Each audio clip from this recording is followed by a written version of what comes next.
してくれねえのかよ。大丈夫。いい子いい子。母さん、お母さん。ReZERO Episode 3. Holy crap. Garf, Garf, Garf. This was, I know it's going to sound crazy, even in comparison to that big 90-minute episode where Subaru still died. This was the best episode of the season yet. And I really think, like, I genuinely think when ReZERO has moments like it did this episode, this really strong emotional moment with Garf and his mother, and like I teared up. Like, I think I felt like one tear come down my cheek. I had to give myself like 10 minutes before I actually hit record. Like, I don't want to come out looking all like, brown, like, with brown man crying. I just thought that was such a powerful moment. And ReZERO, when it can hit those really emotional highs, really good story arcs, just like when the swordsman was kind of telling a story of his wife and her origin story and how she was a sword master. And like, when it can tell these big emotional stories, it just hits right. And when Garf was crying, and even before that, right, like Garf was, coming to terms with what happened to his mom and learning, because in his mind, the whole entire time, right, in his mind, mom told him, stay in the village, or whatever, stay in the town's village, whatever it was, stay here, be safe. I'm going to go find your dad. She put the little little thing on him. She's like, I'll be back. And there was like an accident, or the carriage got attacked or whatever it was. But, in his mind, mom was dead. Okay.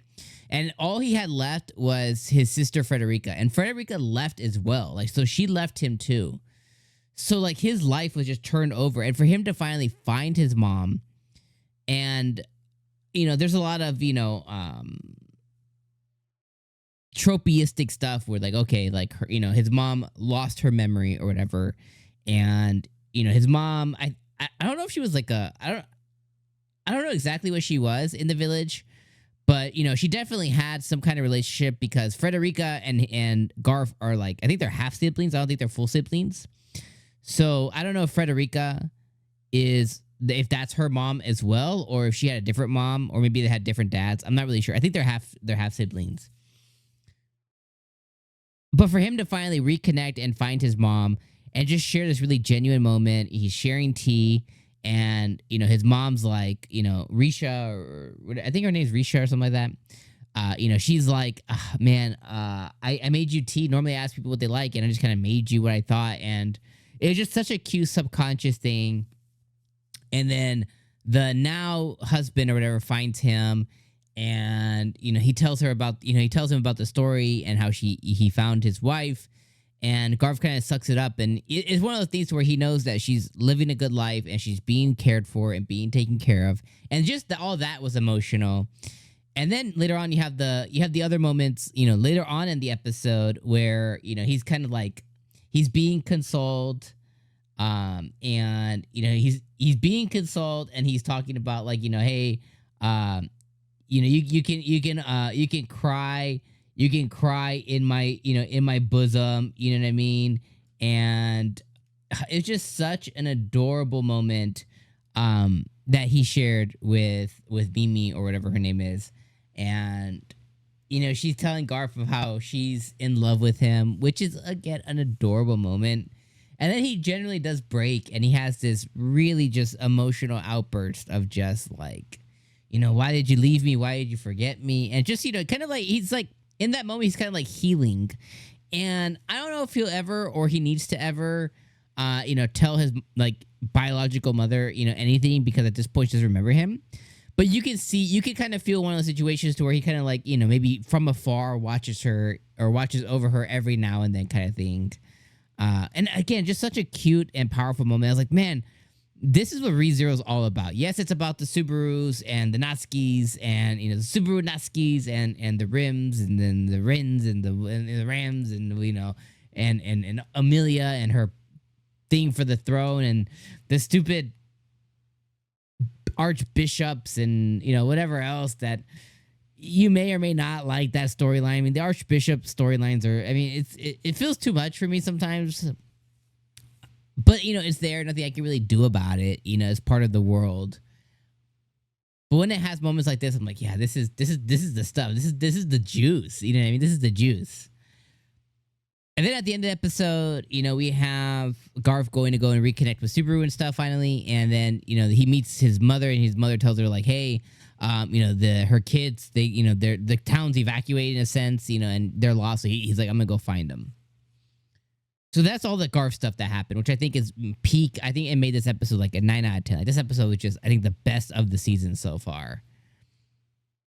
Now let's talk about the Subaru stuff. So with the Subaru stuff, we had Regulus come in once again and, you know, make his vow, you know, Subaru, that he's going to take Emilia to be his wife and whatever else. And then we had the Romani whatever lady, you know, the serious Romani lady come in, and you know, Subaru finally he finally remembered that he had a power. You know, he has little you know, little hands that come out. He finally remembered that he has a power, and he tried to use it in the most shitty way ever against Regulus. He just totally failed.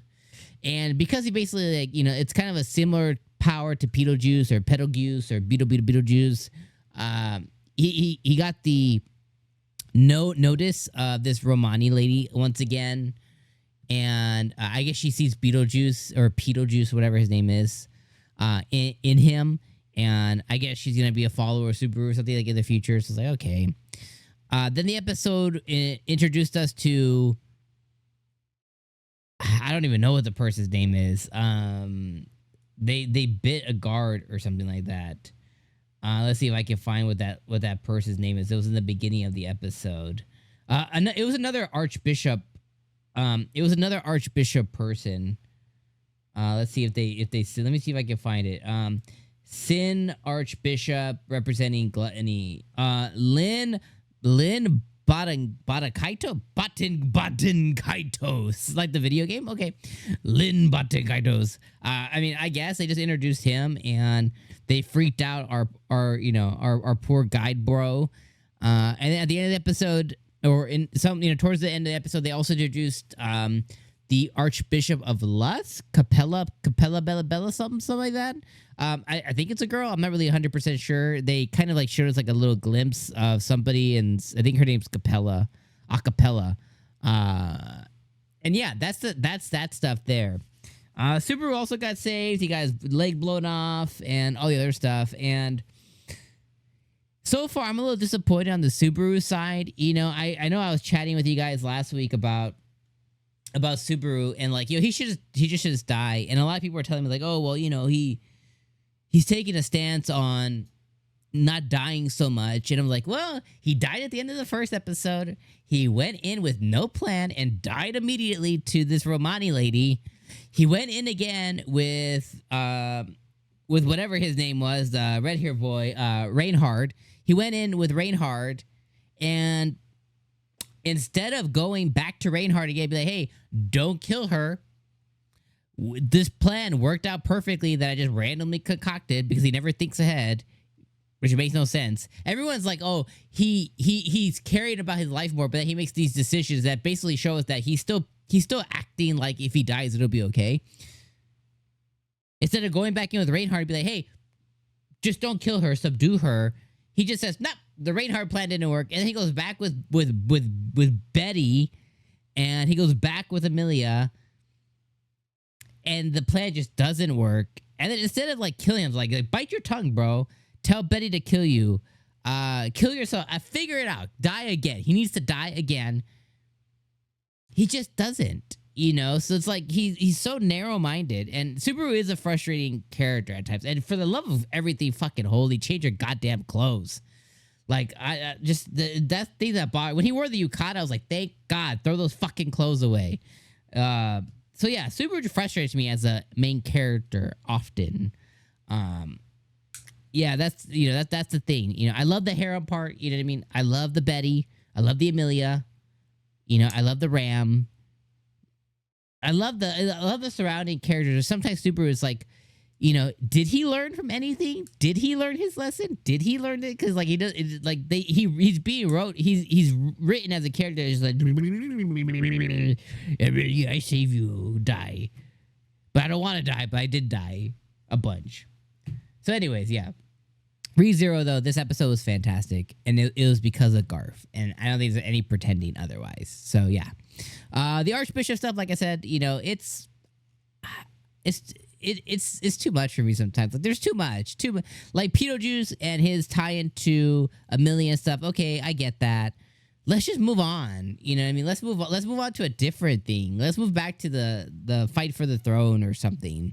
But then now they introduced, you know, this serious lady and this Baten Kaito's girl boy, I'm not really sure, and this other girl boy Capella person, lust person, you know. Sometimes you're just like, I don't know if I like it. I don't know. Anyways, those are my raw thoughts, guys. Run me through in the comments. Tell me how I'm wrong, or tell me how I'm right, or tell me how you kind of get it, or tell me how the light novel's better, which I know I just don't have time. All right, my friends. I'll see you guys next week. Peace.